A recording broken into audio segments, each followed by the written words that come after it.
Everyone's going to be talking about the article we read, Power and Domination. And this article talked about how Japanese American politicians and leaders in Hawaii changed their priorities over time, once being this very collectivist focused in making life better for people, pushing more funding in schools, services, and worker rights. But they even wanted to use their influence to help minority groups other than themselves. And in addition to that, they really tied things over to UH Manoa in impacting them by these changes. And in the 1950s, these politicians pushed for better public education and really benefited the students by improving resources and supported the university system. A student even quoted that their program at UH Manoa during this time felt like a democracy because of how supported and heard they kind of were in their program as a student. But as all good things do come to an end, in the 1980s, these politicians shifted their focus. Instead of fighting for social programs, they decided that they would support more corporate ideas, tax cuts, and cuts to welfare. While Japanese Americans were still gaining political power at this time and economic power, they weren't as dedicated as they once were to helping these disadvantaged groups, which definitely show in the reflected uh, voting, I guess, information and data we see in the article as well. And now they're more focused on keeping their political influence and supporting economic policies. They didn't really help this widespread community that they once were supporting. Connecting this to the citizenship article we read, both situations, both stories talk about how formal equality doesn't result in material fairness. And in theory, citizenship from the article was supposed to bring equality, but there are still many messy disparities that remained, and essentially these marginalized groups dealt with these disparities because it wasn't a well thought out idea when actually executed.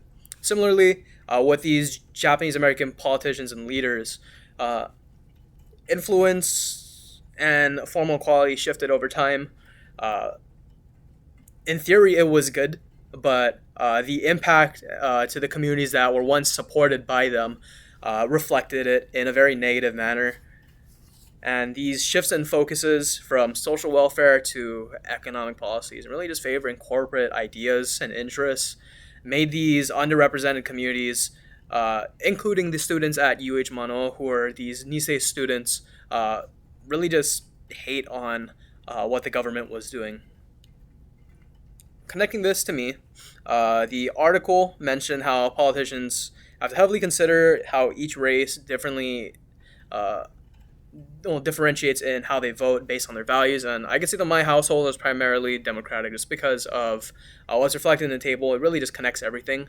My mom is an immigrant from the Philippines, and their values there and their idea of the U.S., which is very democratic for most of them, really reflect and kind of open my eyes to why a lot of these, I guess you'd say, immigrant groups are primarily democratic.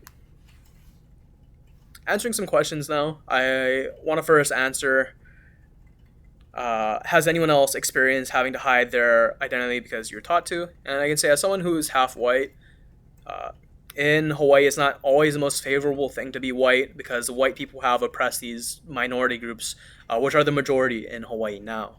And growing up on the west side, I definitely had to hide the fact that I was half white to people just because they don't always want to hear you being white, and you're going to be called names. You're going to be called haole. And it's not always the greatest thing to tell people that you're white. As for a second question, have you ever heard the word hapa used correctly or incorrectly? What was the situation? So as someone who is half-half, you could call me hapa if you want to culturally appropriate the term, but yeah, I deal with this all the time in my family, just because the term has changed a lot, as we've read previously, and there definitely is better terms for it, but I get called hapa all the time, just because I'm mixed. And at the end of the day, hapa is definitely being used wrong from what we've learned, and I'd rather prefer to be called half white, half Filipino, or just mixed rather than hapa. But yeah, essentially, that's what we read this week. Thank you guys.